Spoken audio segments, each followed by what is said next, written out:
Well, hey there. I am Arthur Morris, and one thing is for sure, I can teach you to make better photographs of birds. That's why they call us Birds as Art. I have one opening left for Homer this in February 2025. Message me or shoot me an email at samandmayasgrandpa@att.net, and you can be up there with the boys and girls. I invented a beanbag called the BLUBB. A guy in Texas makes it for me. And if you own a long lens and you shoot from your car, you need to have a BLUBB. More information at the link below. Here is what I call the bay left of the pier at my home in Indian Lake Estates. In June and late May, it was spectacular this year. You see a couple of black-bellied whistling ducks here, a vulture, and some limpkins. And the photography was really, really excellent from mid-May until the middle of June.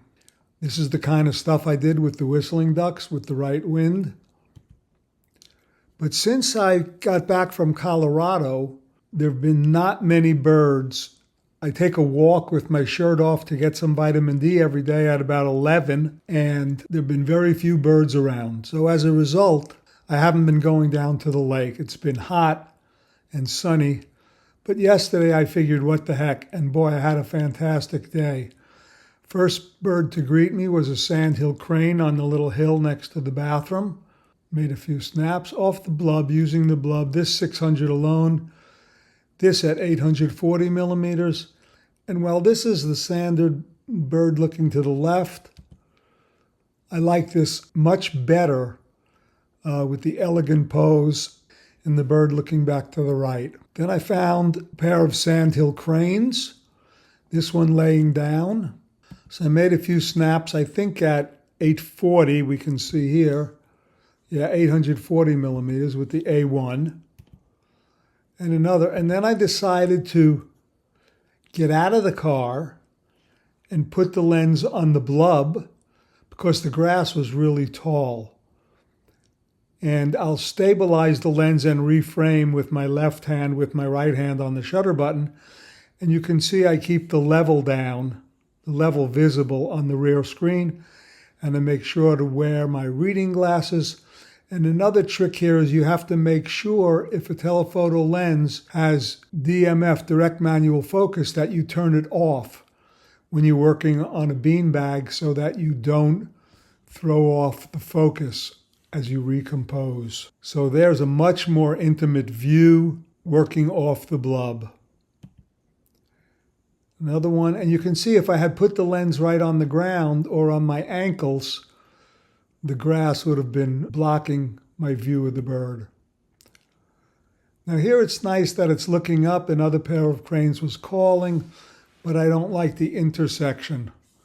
So I prefer one of these better. Now we have a little edge off the sun, or maybe I switch to the A9 III. Yeah, you could see a little bit difference in the color. Not sure why I switched to the A9 III. Oh, back to the A1, this time with the 2X instead of the 1.4. A little tighter view, barely fitting it in the frame. Then I started doing some of these to get the flowers in. This is the same bird. Sort of cool. Like that one a lot. Another one with that cocked head. And then why did I take this? In case I want to make a stitched pano by using this and combining it with this. And the yellow down here tells me that this is source material. More of the same. Again, head too high. As I was driving off, I tried to do some headshots of the two cranes. And here's a big difference. I much prefer this one with the bird back in the frame to this one. Of course, 1200 millimeters gives you way more pixels on the bird. Then calling, I'd rather have him against the blue, but I didn't have time to raise the window. Struggling to get him in the frame. 840 would have been way better. And then here's a nice portrait. but the bird's got a really dirty bill, looking up at something flying overhead. And with the new remove tool, as detailed in Digital Basics 3, pretty easy to clean the mud off the bill. Then I went back to the old eagle nest and did a few more. And then to my surprise, when I went to the bay left of the pier, there was an adult osprey in the water wanting to bathe. So I stayed far, far back, moved the car very slowly, got on sun angle, made some portraits. Of course, you're combating this crud, the sand.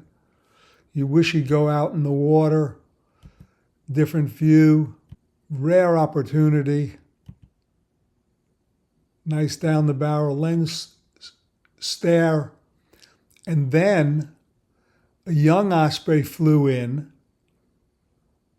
They are gorgeous. And of course, there was some leftover fireworks in the background, but that would go easily. And I kept a few.